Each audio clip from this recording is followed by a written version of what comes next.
புதன்கிழமை காலையில் எடுத்த ஃபுல் வீடியோ தாங்க. காலையிலே தலை குளிச்சாச்சு. ஃப்ரிட்ஜு மேலே எவ்வளோ தான் திங்ஸ் எடுத்து வச்சாலும் மறுபடியும் சேர்ந்துட்டே இருக்குது. நான் விடுற மாதிரில க்ளீன் பண்ணிகிட்டே தான் இருக்கேன். நான் வந்து எந்த டப்பா கிடைச்சாலும் அவ்வளோ சீக்கிரம் தூக்கி போட மாட்டேன். அப்படி தான் எடுத்து வச்ச டப்பா இது. இன்றைக்கி எனக்கு மாத்திரை போட யூஸ் ஆச்சு. ஏன்னா 30 நாள் மாத்திரை சாப்பிட்ணும்ல, அது அங்கன்ட்டு லோல் பண்ணுறதை விட இந்த மாதிரி டப்பாவில் எடுத்து வைக்கலான்ட்டு டப்பாவில் எடுத்து அதை வச்சாச்சு. எப்போ பால் பொங்கி அதையே பார்த்துனுக்குமோ பொங்காது, அப்படி திரும்பவும் பொங்கி ஊற்றி நம்மளுக்கு வேலை வைக்கும். அப்படி தான் இன்றைக்கி எனக்கு வேலை வச்சது. நான் விடுவேன்னா கையோடு எடுத்து அதை க்ளீன் பண்ணிவிட்டு ராஜ்மா ரெட் ஊற வச்சுருந்தேன்லங்க, அதை அப்படியே வாஷ் பண்ணி குக்கரில் விசில் விட்டுருலான்ட்டு அதை தான் ரெடி பண்ணிகிட்ருக்கேன். ஒன்றும் பண்ணல, ராஜ்மா கூட உப்பு மட்டும் போட்டு விசில் ஏற்றிட்டேன். பால் வந்து இப்படி தான் பொங்கி ஊற்றிச்சின்னு பார்த்தேங்க. அதுக்கப்புறம் வந்து அவருக்கும் எனக்கும் சரி அவருக்கு பூஸ்ட் போடலாம், எனக்கு பால் குடிக்கலாம் அப்படின்ட்டு இன்றைக்கி பால் தான் போட்டேன் எனக்கு. ஏன்னா டீ காஃபி அவாய்ட் பண்ணணுன்ட்டு கொஞ்சம் முடிவுக்கு வந்துட்டேன். அப்படி பால் வந்து கப்பில் ஊற்றும் போது கீழே ஊற்றிக்கிச்சுங்க. எந்த நேரத்தில் முழிச்சனோ தெரியல. இன்றைக்கி நாள் எனக்கு அமோகமாக டபுளாக கொடுத்துச்சு வேலையெல்லாம். அப்புறம் அதையும் கையோடு தொடச்சிட்டு சரி டைம் பார்த்தேன். சரி பிரேக்ஃபாஸ்ட் என்ன செய்யலான்ட்டு யோசிக்கும் போது சரி தோசை மாவு இல்லை, கோதுமை மாவு இருந்துச்சு.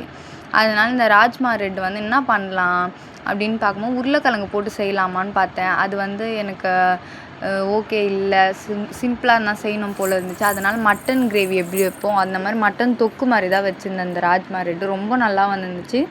மட்டன் மசாலா ஆட் பண்ணியிருந்தேன், அதனால் ரொம்ப டேஸ்ட் சூப்பராக வந்துருந்துச்சு. அப்புறம் கோதுமை தோசை சுட்டு நான் மார்னிங் இது தான் சாப்பிட்டேன். ஏன்னா மார்னிங் எனக்கு வந்து ஒரு மாத்திரை போடணும், நைட்டில் 2 மாத்திரை போடணும் கம்பல்சரி. இதுக்கப்புறம் மார்னிங் ஃபுட்டு ஸ்கிப் பண்ணக்கூடாதுன்னு முடிவு பண்ணியாச்சு. மதியானத்துக்கு வந்து என்ன செய்யலாம் அப்படின்னு நினச்சேன். நிறைய வெஜ்ஜஸ் இருந்துச்சு. அதே மாதிரி ராஜ்மா ரெட் வந்து கொஞ்சம் எடுத்து வச்சுட்டேங்க. ஏன்னா என் பொண்ணு கொஞ்சம் கட்லெட் செய்யலாம் ஈவினிங்ன்ட்டு எடுத்து வச்சுட்டேன். அதெல்லாம் நீங்கள் வந்து ஷார்ட்ஸ் வீடியோவில் பார்த்துருப்பீங்க. ரொம்ப நல்லா வந்துருந்துச்சுங்க. கண்டிப்பாக ட்ரை. மதியானத்துக்கு வந்து கொஞ்சம் வெஜிடபிள்ஸ்லாம் போட்டு சாம்பார் வச்சிடலான்ட்டு கேரட்டு, பீன்ஸு, அப்புறம் வந்து வெண்டைக்காய், அப்புறம் கத்திரிக்காய், முருங்கைக்காய், மாங்காய் இதெல்லாம் போட்டு சாம்பார் வச்சுட்டு பொரியலுக்கு வந்து பீட்ரூட் பொரியலை சீவி தேங்காய் கொஞ்சம் துருவி சேர்த்தங்க.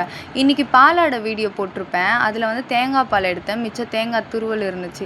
அதையே இந்த பீட்ரூட் பொரியலில் போட்டு மிக்ஸ் பண்ணியாச்சு. ரொம்ப சூப்பராக வந்துருந்துச்சுங்க. இப்படி தாங்க என்னோடய லஞ்ச் இன்றைக்கி போச்சு. கூட வந்து பாயில்டு எக் ஒன்று எடுத்துக்கிட்டேன். ஓகேங்க, இந்த வீடியோ உங்களுக்கு கண்டிப்பாக பிடிச்சிருக்கோன்னு நினைக்கிறேன்.